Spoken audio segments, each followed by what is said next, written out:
He complained about the coffee before she'd even set it down. "Maybe if this place hired people who could actually keep up," he said, loud enough for the whole counter to hear, "you wouldn't need 3 tries to get an order right." Ruth Calloway didn't answer right away. She was looking at the faint scar above his left eyebrow, the one detail no photograph had ever quite captured but she had drawn 100 times in her head. 22 years. She'd carried his face that long, folded up in the back of a drawer she never let herself open in front of anyone. "I'll get that fixed for you," she said, and her voice didn't shake, though her hands wanted to. In 11 minutes, this man would be in handcuffs, and Ruth would finally say the name she had kept to herself for 2 decades. Have you ever looked into a stranger's face and known, instantly, that your whole life had just changed? Before we dive deeper, let us know in the comments where you're watching from. We'd love to hear from you. And don't forget to hit that subscribe button so you never miss any of our upcoming videos. 3 hours earlier, the morning had looked like every other morning. Ruth Calloway had worked at the Blue Spoon Diner for the last 31 years. She arrived before the sun fully cleared the ridge behind the parking lot, unlocked the side door with the same brass key she'd carried since she was 28, and started the coffee before she turned on the main lights. The Blue Spoon sat on Route 9 outside a town called Amherst Falls, the kind of place travelers stopped at because the sign was lit and the lot had room, not because anyone had recommended it. Ruth liked it that way. She liked a room that filled slowly, with people who knew her name before they knew her order, and she liked the particular quiet of a diner at 5 in the morning, before anyone had a reason to be anything but honest.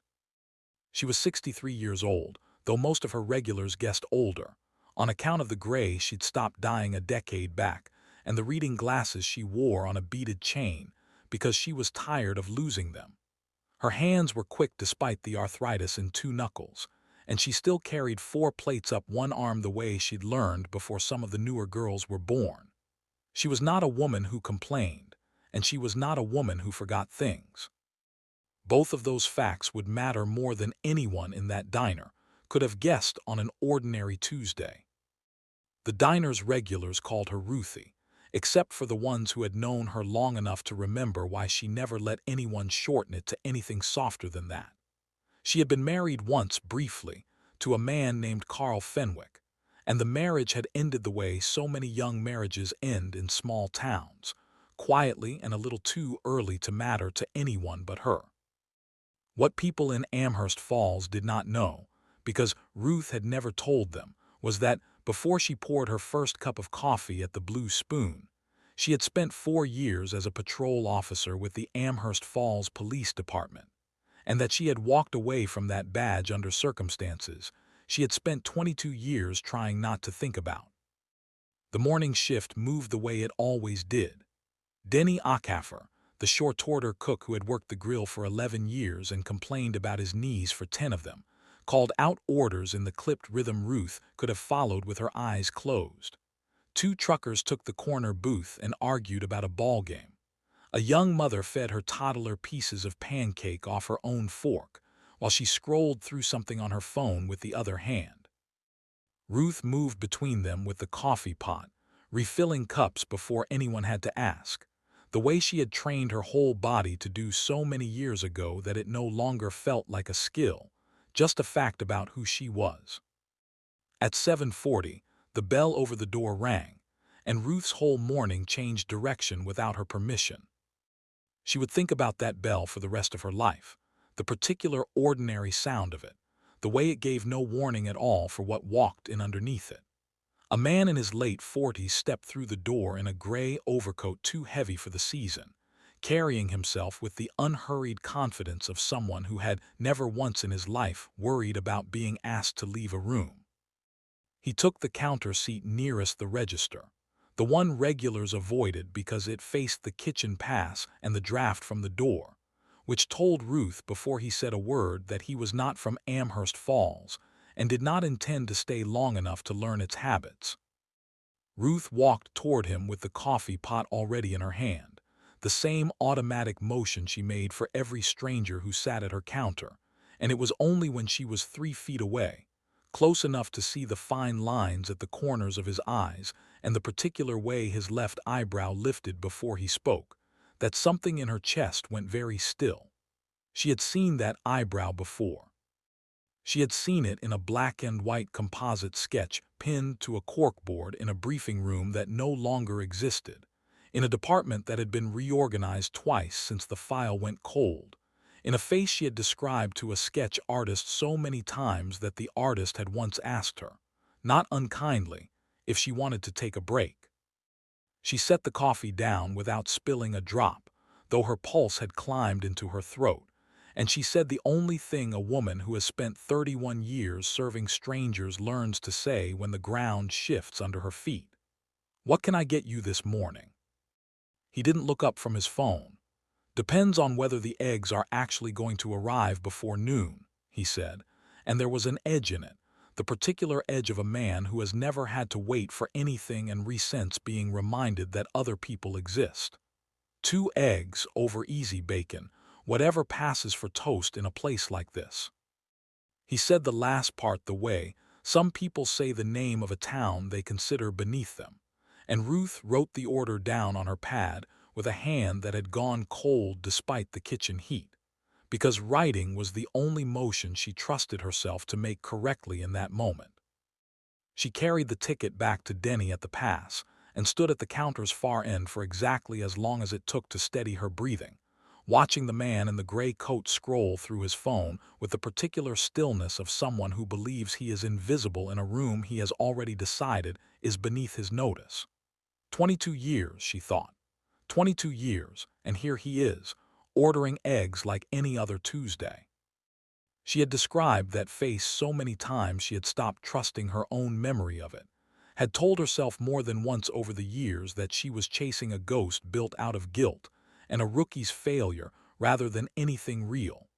And now the ghost was sitting at her counter asking whether the toast passed muster. The autumn Ruth turned 31, Amherst Falls lost a 17-year-old girl named Josie Marchetti, and the town never fully found its footing again. Josie worked weekends at the pharmacy on Main Street, sang in the church choir her grandmother directed, and had been accepted 3 weeks earlier to a state college 2 hours north, a fact her mother repeated to every reporter who would listen in the months that followed, as though the acceptance letter itself could somehow argue Josie back into existence. She disappeared on a Friday night in October, walking the half-mile home from the pharmacy along a road with exactly one working streetlight, and she was never seen again by anyone whose account the police department considered reliable enough to build a case around.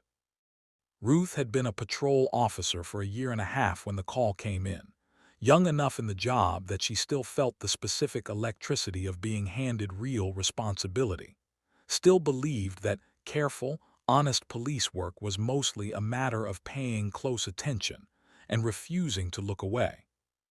She was the second unit on scene the night Josie's mother called to report her daughter missing, and she was the one who walked the length of that road with a flashlight at 11 at night, searching the ditch grass for anything that didn't belong there. She found a single earring, gold-toned, cheap, the kind sold at the drugstore counter, half buried in the gravel shoulder 40 yards from where the one streetlight gave out. She bagged it herself, logged it herself, and handed it to a detective named Walter Prout who told her, not unkindly, that she'd done good work for a rookie. What Ruth remembered most from those first weeks was not the earring or the flashlight or even Josie's mother's face, though all of those stayed with her the way certain images never leave a person. What she remembered was a car. She had been driving her patrol route past the pharmacy at 8:40 that Friday night, 20 minutes before Josie's shift ended, and she had noticed a sedan parked across the street with its engine running, a man behind the wheel whose face she caught for perhaps 4 seconds under the streetlight before he pulled away. She had not thought anything of it at the time, because nothing about a parked car with its engine running was, on its own, a crime, and because a rookie learns quickly that most of what she notices in a day means nothing at all. It was only 2 days later, lying awake and turning the evening over in her mind for the 100th time, that she remembered the car and the face behind the windshield. And by then Josie had been missing long enough that every detail felt both urgently important and hopelessly late. She reported it. She sat across from Detective Prout with her notebook open and described the car, the timing, the eyebrow that lifted a certain way when the man had glanced toward the pharmacy window before he drove off. And she watched Prout write it down in the unhurried hand of a man who had already built a theory of the case and did not especially want a new piece that didn't fit it. The department's working assumption, formed within the first week and never seriously challenged afterward, was that Josie had run off with an older boyfriend from 2 towns over, a young man with a minor record and a habit of promising things he couldn't deliver. Ruth's sedan and its 4-second driver went into the file as a secondary lead, noted, filed, and effectively abandoned within a month, because the department had a theory it preferred, and a rookie's unconfirmed sighting was not enough to move it. Ruth pushed. She was 29 years old, and it was the first time in her career she understood, with real clarity, what it meant to be a young woman telling senior men that they had missed something, and what it cost to keep saying it after they had already decided she was wrong. She asked for the sketch artist a second time, insisted on refining details Prout considered settled, requested the traffic camera footage from the gas station across from the pharmacy, and was told, each time, that resources were finite, and the department had a stronger lead to run down. She kept a private notebook after that, off the record, writing down everything she remembered about the 4 seconds behind that windshield before her memory could smooth the edges of it into something less certain. She still had that notebook. It lived in the bottom drawer of her dresser, wrapped in a plastic bag, and she had not opened it in 11 years, though she could have recited half its pages from memory on any night she couldn't sleep. She remembered one afternoon in particular, 6 weeks after Josie disappeared, when she had walked into Detective Prout's office with the sketch artist's third revision in one hand and a printout of the gas station's traffic camera log in the other, having spent 2 nights off duty tracking down the station owner herself after the department told her the footage had already been reviewed and cleared. The footage showed a sedan matching her description parked across from the pharmacy for 11 minutes that Friday evening, though the camera's angle never fully caught the license plate, and Ruth had laid both documents on Prout's desk with the particular hope of a young officer who still believed that good evidence, presented clearly, could change a senior detective's mind. Prout had looked at both documents for a long moment, long enough that Ruth let herself believe briefly that something was shifting. Then he slid them back across the desk toward her and said, in the tired, not unkind voice of a man who believed he was doing her a favor, "Calloway, I know you want this to matter. I know it feels like it has to matter because you're the one who saw it. But we've got a young man with a record and a motive and half the town ready to swear he and Josie had been fighting for weeks. A sedan with its engine running outside a pharmacy isn't a crime, and 11 minutes on a grainy tape isn't a face. You're a good officer. You're going to be a better one once you learn that not every feeling you carry out of a scene turns into something a case can hold." He had meant it, she came to understand years later, as genuine guidance rather than dismissal, which made it, in its own way, harder to forgive, because a kindly delivered dismissal closes a door just as completely as an unkind one.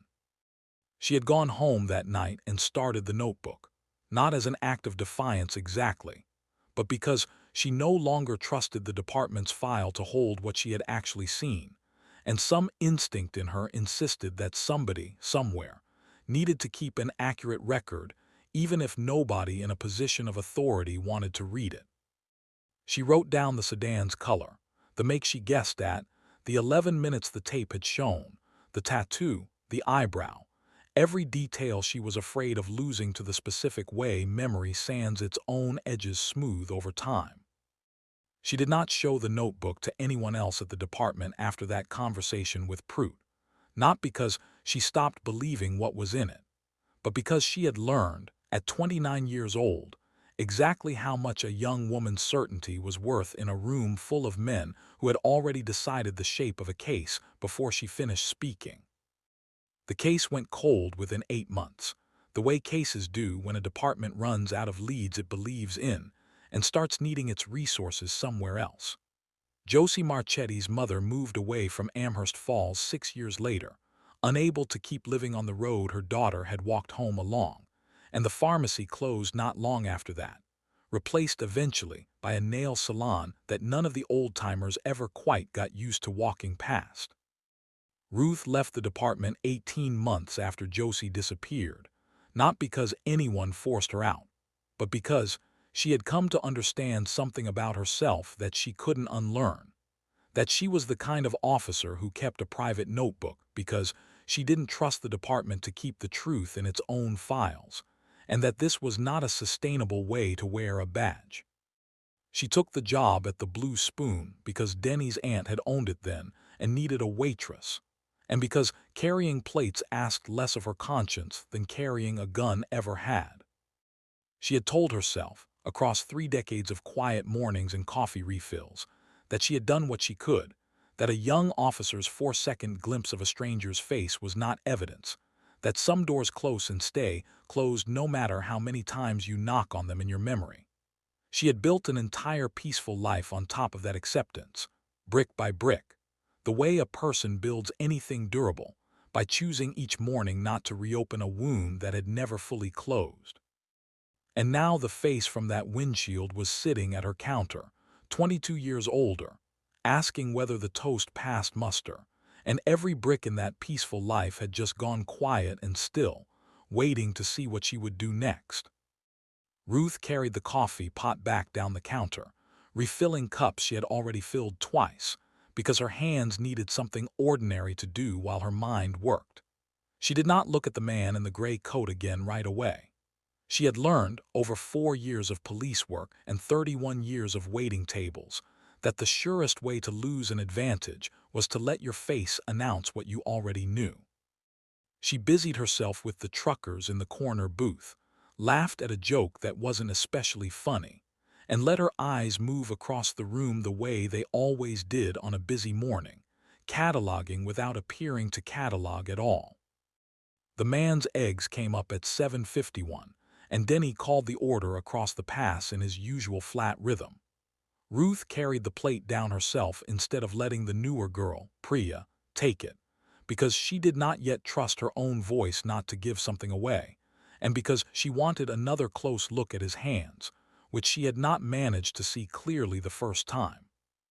She set the plate down and he glanced up at her properly for the first time, taking in her gray hair and her reading glasses and the small tremor she could not quite hide, and something in his expression shifted into the particular contempt of a man deciding, in real time, that the woman in front of him was not worth his patience. "You've got a shake in your hands," he said, not quietly. "Maybe waitressing isn't the job for you anymore, sweetheart. There's no shame in retiring." A few heads turned at the counter. Priya, refilling sugar dispensers 2 seats down, went very still. Ruth felt the old, familiar heat climb up the back of her neck. The exact feeling she remembered from sitting across Detective Pruitt's desk at 29 years old, being told, in gentler words that meant the same thing, that she didn't know what she'd seen. She set his fork down beside the plate with perfect steadiness and said, "Enjoy your breakfast," and walked away before he could see what the effort of that steadiness had cost her. She ducked into the small hallway behind the kitchen where the diner kept its mop bucket and its ancient landline, and she stood there for 11 seconds with both hands flat against the cool tile wall, breathing the way she had once been trained to breathe before entering a room she wasn't certain about. 22 years, she told herself. You have thought you saw him before. You have built his face out of grief and guilt more than once in 11 years of quiet nights, and you have been wrong before, and you cannot ruin a stranger's morning over a scar and an eyebrow and a feeling in your chest that has fooled you before. She almost convinced herself. She had, in fact, convinced herself of exactly this twice before in the last decade. Once when a traveling salesman had the same build, and once when a man at her own church had laughed in a way that snagged on something in her memory, and both times she had said nothing, and both times the feeling had faded within a week. She might have let it fade a third time, might have carried his plate away at the end of the meal and gone home that evening and told herself, once more, that grief plays tricks on tired eyes. What stopped her was the ring. She noticed it when she came back to refill his coffee a final time, bracing herself to absorb whatever comment he had ready for her. He had turned his left hand to check the time on a watch that cost more than Ruth's monthly wage, and in doing so, he exposed the inside of his wrist, where a small tattoo sat faded with age, a pair of interlocking triangles she had seen exactly once before in her life, inked in dark blue on the wrist of a man leaning against a sedan across from the pharmacy, illuminated for 4 seconds by a single working streetlight on a Friday night 22 years ago. She had described that tattoo to Detective Prout in her second interview, had drawn it herself in her private notebook, because the sketch artist couldn't render something she'd only glimpsed, and Prout had written it down as a minor, unreliable detail from a witness who was already, in his estimation, seeing things that weren't there. It was not a minor detail. It had never been a minor detail. Ruth stood with the coffee pot suspended over his cup and felt 22 years fold down into the space of a single breath, and she understood, with a clarity that frightened her more than the recognition itself, that she was no longer choosing whether to believe her own memory. She was choosing what to do about it. "You're spilling," he said, and she looked down to see coffee running over the rim of his cup and pooling on the counter, and for one unguarded second their eyes met properly, and something crossed his face that Ruth would spend the rest of the day trying to name. It was not recognition, not exactly. It was closer to the specific, wary irritation of a man who has spent 22 years learning to notice when a stranger looks at him a half-second too long, the reflex of someone who has never stopped, on some level, watching for the moment his luck ran out. She apologized, wiped the counter, and walked back toward the kitchen with the pot still in her hand, and she did not go to the mop closet this time. She went to the small office behind the kitchen where the diner kept its schedule book and its ancient rotary phone, closed the door most of the way, and dialed a number she had not called in 4 years, but had never once deleted from the small address book she kept in her apron pocket, worn soft at the corners from 3 decades of carrying it against her hip. The number belonged to a woman named Denise Acaffer Whitfield, no relation to Denny beyond the coincidence of a common name in a small town, who had been Ruth's training officer during her first 6 months on patrol, and who had left the Amherst Falls Department 9 years earlier to take a position with the state police's cold case unit 2 counties over.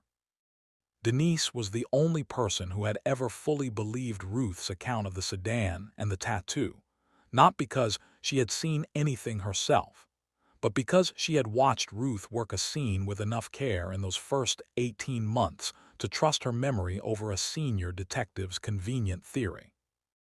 Denise had kept a copy of Ruth's private notebook pages, unofficially, in a file drawer of her own for years after Ruth left the department, the two of them maintaining a thin, occasional thread of contact that neither woman ever spoke about openly, built entirely around a case that officially no longer existed.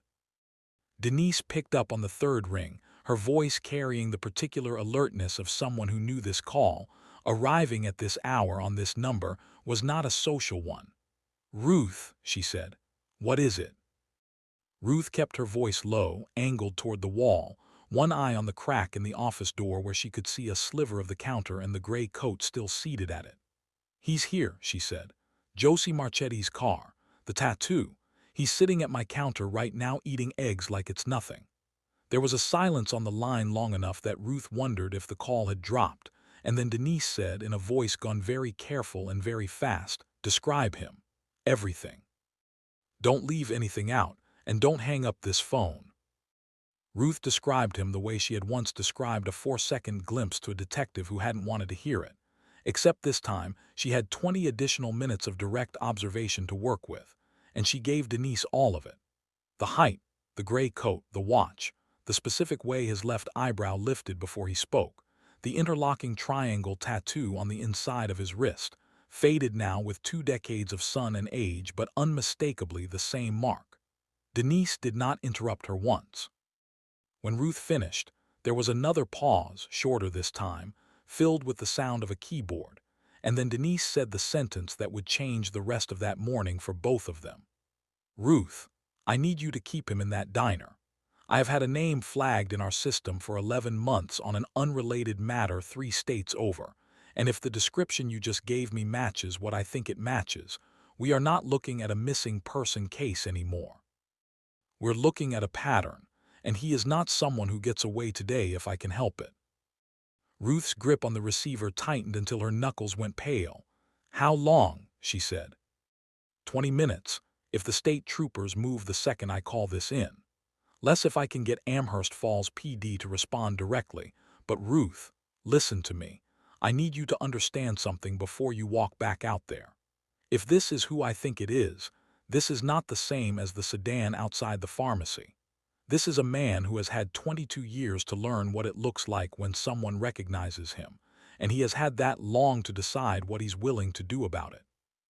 Do not let him see anything in your face. Do not let him leave that counter. Can you do that?"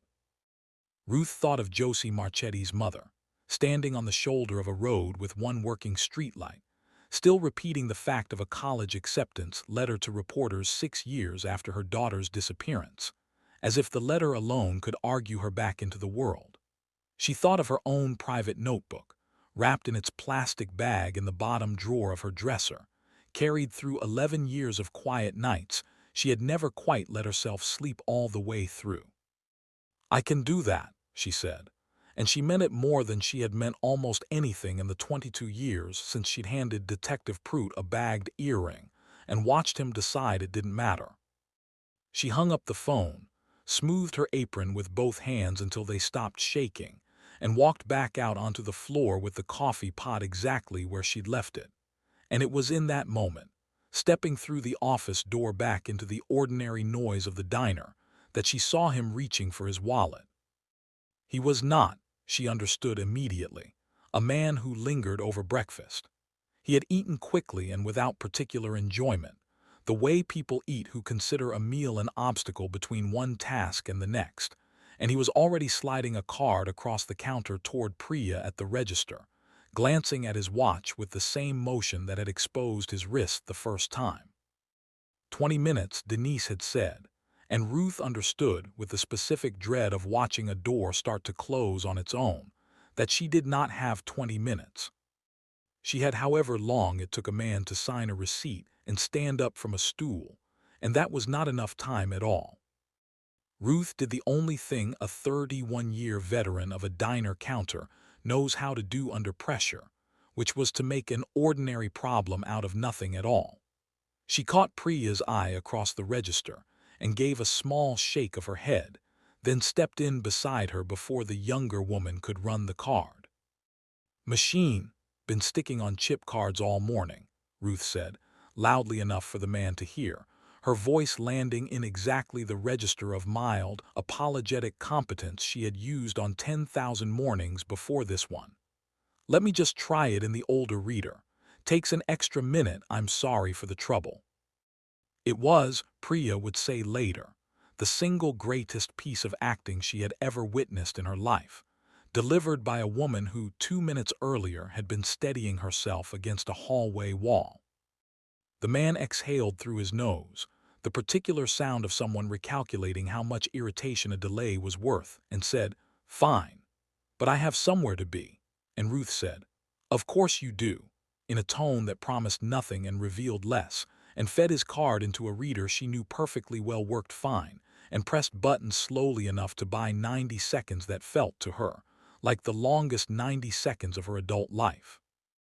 In the 90 seconds, it took the machine to process a transaction that had never actually been stuck.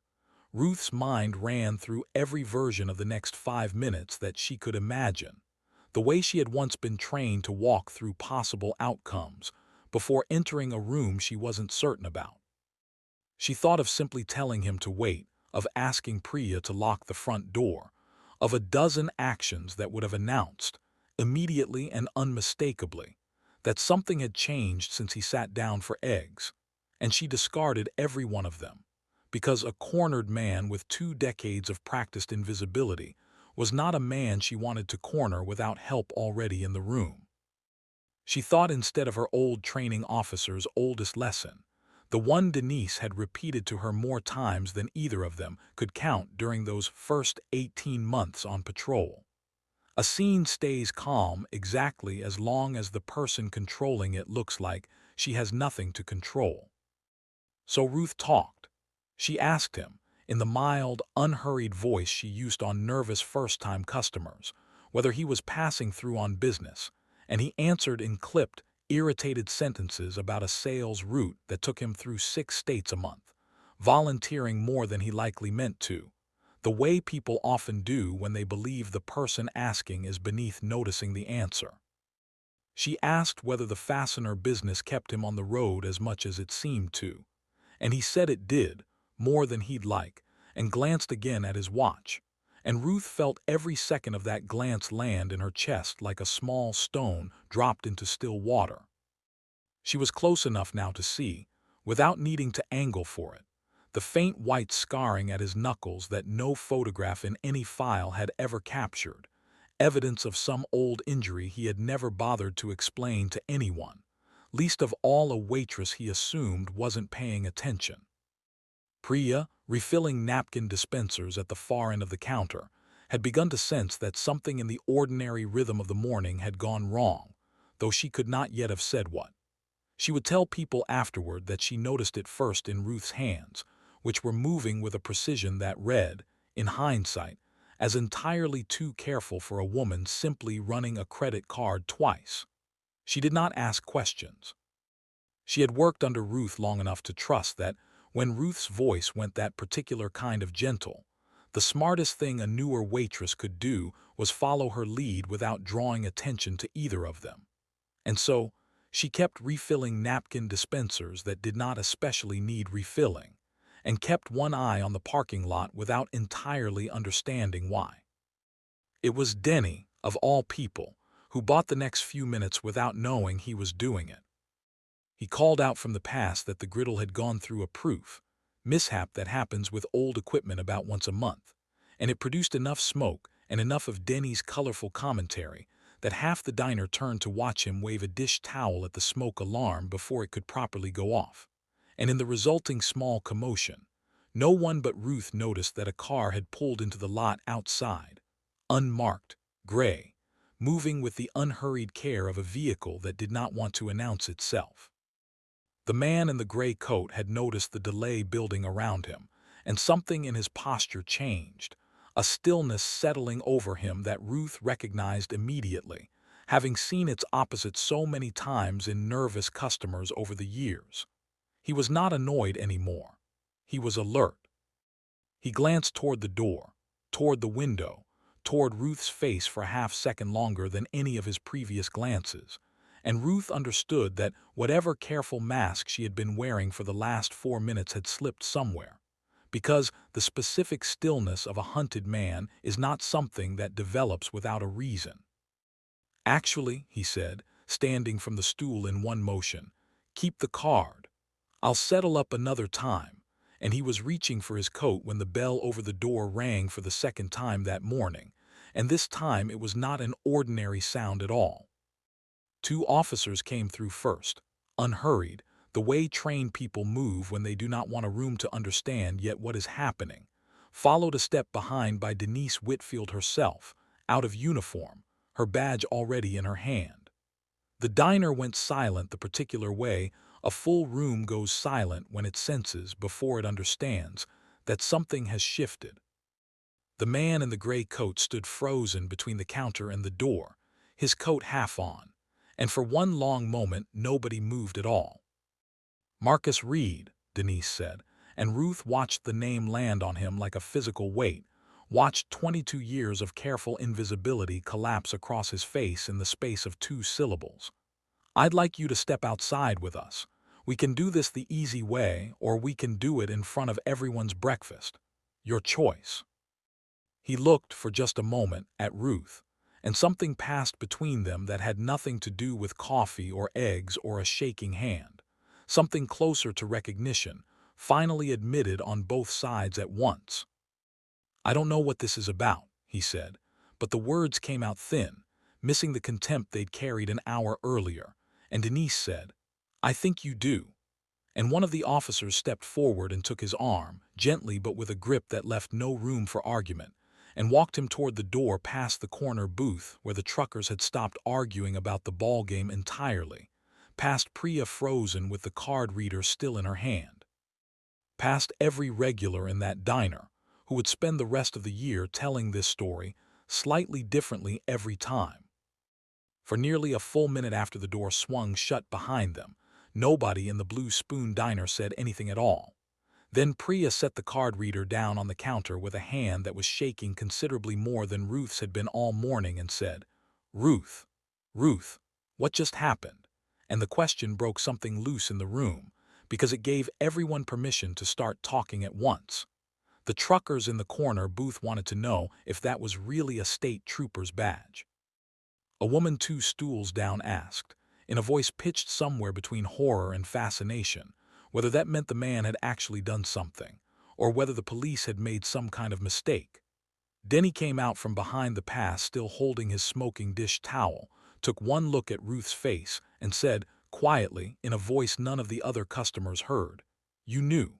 You knew the whole time you were pouring that man's coffee." Ruth untied her apron with hands that had finally, now that the danger had passed, begun to shake in earnest, and she did not answer Denny right away, because she was watching through the front window as Denise Whitfield walked Marcus Reed to the unmarked car, one hand light on his shoulder in the particular way officers learn to hold a person who has stopped being dangerous the moment the cuffs went on. She thought of the man's voice an hour earlier, telling her there was no shame in retiring, and she thought of Detective Pruitt's voice 22 years before that, telling her, gently and finally, that a rookie's 4-second glimpse through a windshield wasn't the kind of thing a case could be built on. Both men had been wrong about her in exactly the same way. Certain that a woman who moved carefully and spoke softly had nothing worth listening to underneath it. "I knew," she said finally, to Denny and to the diner and to no one in particular. "I've known for 22 years. I just didn't know if anyone would ever believe me again." She stepped outside into the parking lot before the state car pulled away, and Denise met her halfway across the asphalt, leaving Marcus Reed in the back seat with the second officer standing at the door. "You did exactly right," Denise said. "Every part of it. The delay with the card reader especially, that gave the troopers time to get in position without spooking him." She looked at Ruth for a long moment, the two women standing in a parking lot that smelled like coffee and cold morning air, and she said the thing Ruth had waited 22 years to hear someone in a uniform say to her. "Pruitt was wrong. He was wrong to file your report the way he did, and he was wrong to stop looking at Marcus Reed the way he should have, and I am sorry it took this long for someone to say that to you out loud. Josie's case never should have gone cold. It went cold because a rookie's memory wasn't taken seriously, and you have carried that for 2 decades that were never yours to carry alone." Ruth had not cried yet that morning, not once, not during the phone call to Denise, or the 11 longest minutes of stalling a man over a coffee machine, or the arrest itself. And it was this, finally, standing in a diner parking lot at 8:30 on an ordinary Tuesday, that broke something open in her chest that had been sealed shut for 22 years. She put a hand over her mouth and Denise stepped forward and put an arm around her shoulders, and the two women stood like that for a while, saying nothing, while a state trooper's car idled nearby with the answer to a mother's oldest question sitting quietly in the back seat. The investigation that followed moved faster than anyone in Amherst Falls expected, driven by a state cold case unit that had been quietly building a file on Marcus Reed for 11 months before Ruth's phone call gave them the piece they needed. He had been living under his own name in a city 4 hours away, working as a regional sales manager for a company that made industrial fasteners, A life so aggressively ordinary that it had taken investigators most of a year to connect him to a pattern they had only recently begun to recognize as a pattern at all. 3 other cases in 3 other states, spanning nearly 2 decades, had each been treated at the time as isolated tragedies. A runaway here, an unexplained disappearance there, filed and eventually shelved by departments that had no reason to compare notes with departments 4 states away. It was Denise's unit, cross-referencing old case files against a database that hadn't existed when Josie disappeared, that had first flagged the interlocking triangle tattoo as a detail appearing, faintly, in 2 other decades-old witness statements that had also been dismissed as unreliable. Ruth's private notebook, the one she had kept wrapped in plastic in the bottom drawer of her dresser for 22 years, became one of the most important pieces of evidence in the case that state prosecutors eventually built, not because it proved anything about Marcus Reed's guilt on its own, but because it demonstrated, with dates and specific sensory detail no fabricated document could easily replicate, that Ruth's account had remained consistent for over 2 decades without any opportunity to shape it around later information. A forensic document examiner testified that the notebook's ink and paper aging were consistent with entries made contemporaneously in the months following Josie's disappearance, and that testimony did more to restore Ruth's credibility in a single afternoon than 22 years of quiet, private certainty had ever managed to do on its own. Josie Marchetti's mother, Carol, had moved 3 states away in the years after her daughter's disappearance, unable to keep living on the road her daughter had walked home along that October night. But she returned to Amherst Falls the week the arrest made the local news, driving the same 6 hours she had once driven in reverse to escape the town's particular quiet. She asked, through the district attorney's office, to meet the waitress whose name kept appearing in every article about the case, and Ruth agreed, though she spent the better part of 2 days beforehand rehearsing an apology she was not sure Carol would want to hear, for 22 years of silence that had felt, at the time, like the only responsible choice available to a rookie no one believed. They met in the same diner, at a corner booth Ruth had wiped down herself an hour before Carol arrived, and Carol Marchetti, gray-haired now and moving with the particular careful stillness of a woman who has spent 2 decades learning to carry an unanswered question, took both of Ruth's hands across the table before Ruth could say a single word of the apology she'd prepared. "You never stopped looking," Carol said. "22 years, and you never once let yourself believe it wasn't real. Do you have any idea how many people gave up on my daughter's case within a year? You carried her longer than the department that was supposed to." Ruth had expected anger, or at the very least the complicated grief of a mother meeting the officer whose early report had gone unheeded, and what she received instead was something closer to gratitude, offered by a woman who understood better than anyone in that room what it cost to keep believing in a truth that everyone around you had already decided to set down. In the months between the arrest and the trial, Ruth learned the names of the other 3, because Denise made sure she did, believing that a woman who had carried one family's grief alone for 22 years deserved to know she had not been carrying it in vain. There was Lorraine Ashby, 19, who had vanished from a bus stop outside a mill town in another state 11 years before Josie ever walked home past a single working streetlight. Her case handled by a department that closed it within 4 months for lack of leads and never reopened it until Denise's unit came looking. There was a young woman named Priscilla Doyle, known to everyone as Percy, who disappeared from a highway rest stop 6 years after Lorraine, her file so thin that investigators found only a single witness statement describing a gray sedan and a driver whose face nobody had thought important enough to sketch. And there was a 4th case, more recent, close enough to the present that the department handling it had never officially closed the file at all, though it had gone quiet in every practical sense for lack of anywhere new to look. What struck Ruth most, reading through summaries of all three in Denise's cramped state office 2 counties over, was how familiar the pattern felt from the inside, how each case had been handled by different departments in different states with no reason to compare notes, each one landing on a theory that fit the available evidence just well enough to stop looking for anything else. Lorraine Ashby's family had been told she likely ran off with a boyfriend nobody could ever quite identify. Percy Doyle's file noted, almost in passing, that she had a history of unstable relationships, language that had apparently satisfied whoever wrote it enough to justify closing the file within a year. Ruth recognized the shape of it immediately, because it was the same shape Detective Prout had built around Josie Marchetti's disappearance 22 years earlier. A theory reached for because it was available, not because anyone had done the harder work of ruling out what didn't fit it. This is what happens when nobody talks to anybody else, Denise told her, spreading 4 thin case files across a conference table that had clearly been used for exactly this purpose too many times before.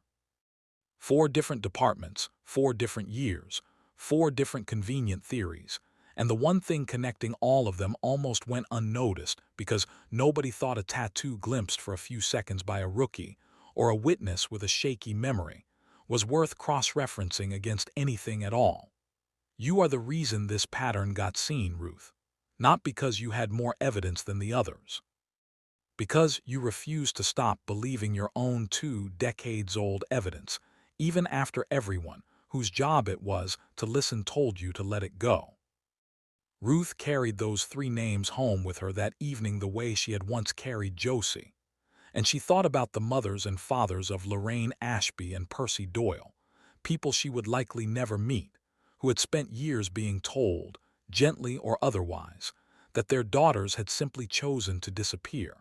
She thought about how many other rooms in how many other towns had likely contained someone who noticed a detail nobody wanted to hear, and how much of what got called a cold case was really just a warm one that everybody with the authority to keep it open had decided, for reasons of convenience rather than evidence, to let go cold instead.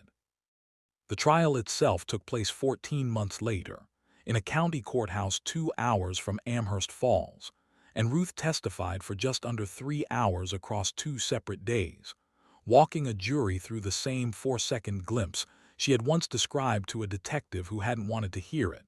Except this time, 12 strangers listened to every word without once suggesting she was seeing things that weren't there.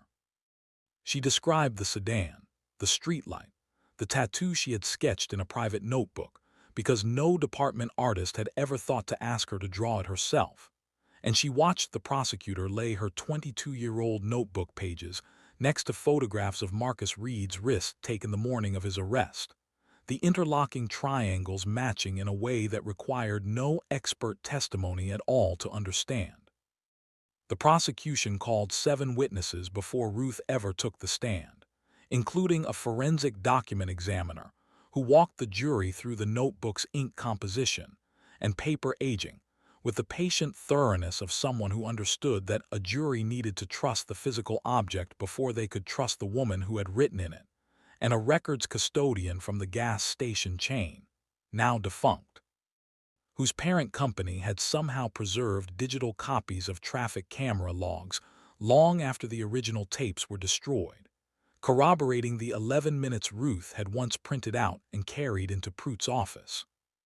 Denise testified as well, describing the cross-referencing work her unit had done to connect Marcus Reed to Lorraine Ashby and Percy Doyle, and the courtroom grew very quiet when she read aloud, without embellishment, the language 2 other departments had once used to justify closing those files, language that sounded, to a jury hearing it fresh, exactly as thin as it had always been.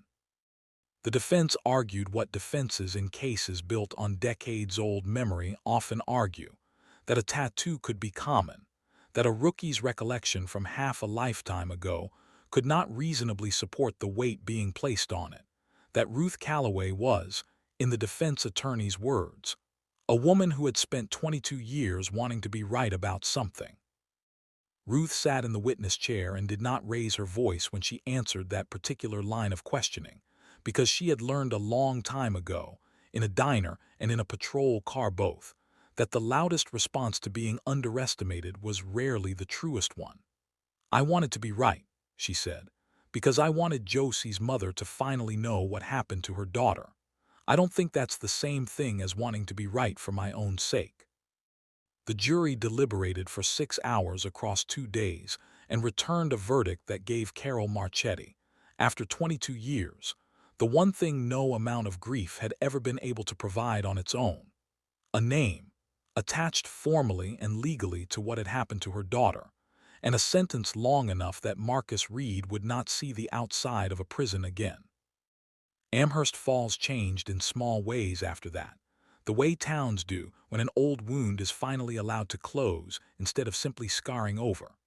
The road where Josie had walked home got a second streetlight installed within the year, funded by a small memorial committee. Carol Marchetti started with the settlement from a separate civil suit, and a modest bronze marker went up near the spot where Ruth had once found a single gold-toned earring in the gravel shoulder.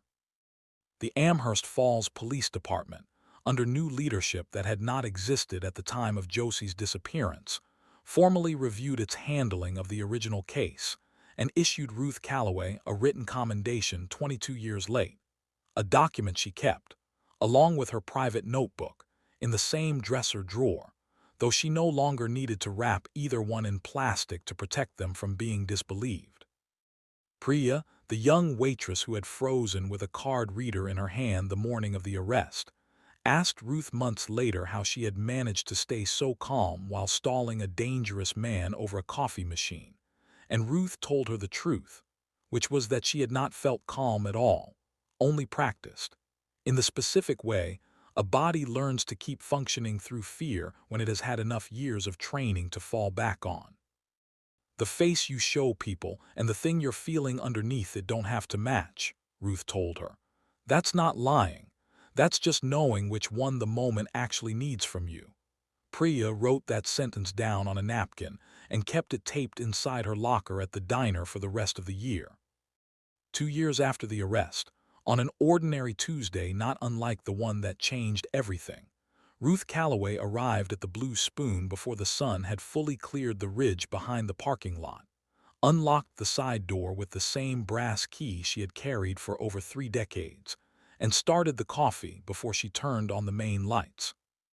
The diner looked almost exactly as it always had, except for a small bronze plaque near the register that Denny had insisted on installing over Ruth's quiet objections, reading simply, "Some people notice everything.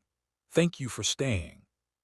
She still carried 4 plates up one arm the way she had learned before some of her newer coworkers were born, and she still refilled cups before anyone had to ask, because 33 years of habit does not disappear just because a person has at last been believed. She thought about Marcus Reed sometimes, on the quiet mornings before the first customers arrived, not with anger exactly, but with the particular clarity of someone who has finally set a weight down after carrying it for over 2 decades.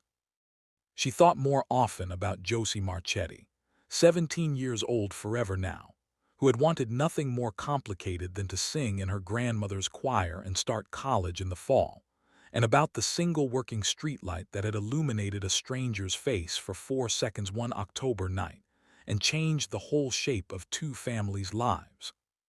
She thought about Carol Marchetti's hands closing around her own in a diner booth, and about the specific relief of finally being told, by someone in a uniform, that she had been right all along. What Ruth understood now, in a way she hadn't quite understood at 29 years old handing a bagged earring to a detective who didn't want it, was that being underestimated was not actually about her. It was never about whether she moved carefully or spoke softly or carried a tremor in her hands from 30 years of lifting plates. It was about what other people found convenient to believe, and how much easier it was for a department, or a stranger at a counter, or a whole town, to decide that a quiet woman had nothing worth hearing rather than to sit with the harder work of actually listening. She had spent 22 years being told, in one form or another, that there was no shame in retiring from her own memory. She had never once believed them, and in the end, that had been the only thing that mattered. I made Ruth up, but I did not invent the particular ache of being told you didn't see what you know you saw, or the specific loneliness of carrying a truth that nobody around you wants to carry with you. A lot of you have lived some version of that. Here is what stays with me. She never raised her voice, not once, not at the man who mocked her hands, and not at the detective who filed her away. She just kept a notebook, and kept believing it for 22 years, until the world finally caught up to what she already knew. So let me ask you honestly, if you had glimpsed that face through a windshield for 4 seconds 22 years ago, would you have trusted your own memory long enough to still be holding on to it today?